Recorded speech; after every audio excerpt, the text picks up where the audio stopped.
Gerne erinnere ich mich an meine kleine Europareise vor 2 Jahren zurück. Zu diesem Zeitpunkt kam ich mir wie eine richtige Weltbürgerin vor. Gefühlt stand mir die ganze Welt offen. Mittlerweile ist das Reisen ja gar nicht mehr so einfach. Durch die Corona-Pandemie wurde der Grenzübergang in manchen Gebieten verboten oder Grenzen sogar ganz geschlossen. Das hat uns allen schlagartig wieder bewusst gemacht, dass Landesgrenzen doch noch existieren.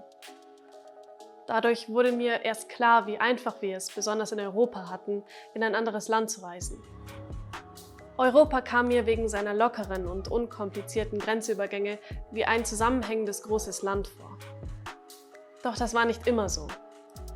In dem Roman Kind aller Länder von Irmgard Keun, der während der NS-Zeit spielt, erzählt die 10-jährige Kully von ihrem Leben, das durch die Flucht des Vaters aus Deutschland zu einer scheinbar endlosen Reise mit vielen Länderwechseln wird. Während Reisen für mich ein grundsätzlich schönes Ereignis darstellt, wird Kully eher unfreiwillig zu einer Kosmopolitin. Dadurch stellt sich mir die Frage, kann man zum Weltbürgertum gezwungen werden? Oder ist das verbunden mit einer bewussten Entscheidung? Im Hinblick auf das Thema Kosmopolitismus ist mir besonders ein Zitat aus dem Roman im Kopf geblieben. Dort heißt es: Eine Grenze ist das, was die Länder voneinander trennt. Sie ist etwas, das sich mitten im Zug abspielt mit Hilfe von Männern, die Beamte sind. Dabei muss man wissen, dass Anfang des 20. Jahrhunderts die Grenzen zwischen den Ländern in Europa nicht nur im Bewusstsein der Leute, sondern auch physisch, spürbar und deutlich schwerer zu überqueren waren.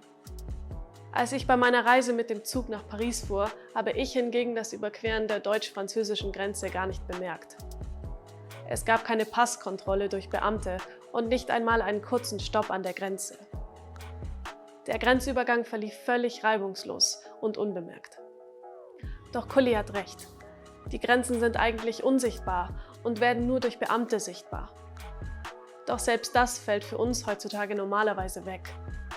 Für mich ist diese Freizügigkeit ein wichtiger Aspekt des Weltbürgertums. Auch wenn es noch nicht ganz der Vorstellung des Grenzenlosen entspricht, geht es doch sehr stark in diese Richtung. Selbst wenn es nach wie vor mehrere Nationen gibt und keinen großen vereinten Staat. Kosmopolitismus meint schließlich, dass wir alle Menschen eines Kosmos sind und uns daher keine Grenzen ein- bzw. ausschließen sollen. Kully hingegen lebt in einer Welt, in der Grenzen richtige Hindernisse darstellen. Für sie fühlt es sich so an, als wären bekannte und befreundete Menschen tot, wenn sie sich auf der anderen Seite der Grenze befinden. Und das nur, weil ein Wiedersehen wegen der menschengemachten Grenzen und der damaligen politischen Situation kaum möglich ist. Dieses Gefühl kenne ich zum Beispiel überhaupt nicht. Gerade die Globalisierung sorgt heute dafür, dass die Grenzen zwischen den Ländern an Bedeutung verlieren. Obwohl es das Konzept des Weltbürgertums schon seit der Antike gibt, ist es noch lang nicht ganz umgesetzt. Dabei sind wir im Hinblick auf die Idee des Grenzenlosen zwar schon weiter, als es im 20. Jahrhundert der Fall war, aber noch lange nicht am Ziel. Doch wir nähern uns vor allem in Europa seit der Einführung der EU durch ihre Ausweitung diesem Grundkonzept langsam an. Immerhin eine gute Sache hat die Corona-Krise ja doch. Mir sind die Vorzüge, die uns die EU bietet, bewusster geworden.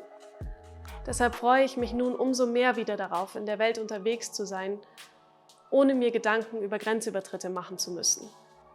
Waren euch die Grenzen zwischen den einzelnen Ländern noch bewusst, bevor die Covid-19-Pandemie sie wieder ins Bewusstsein gerückt hat?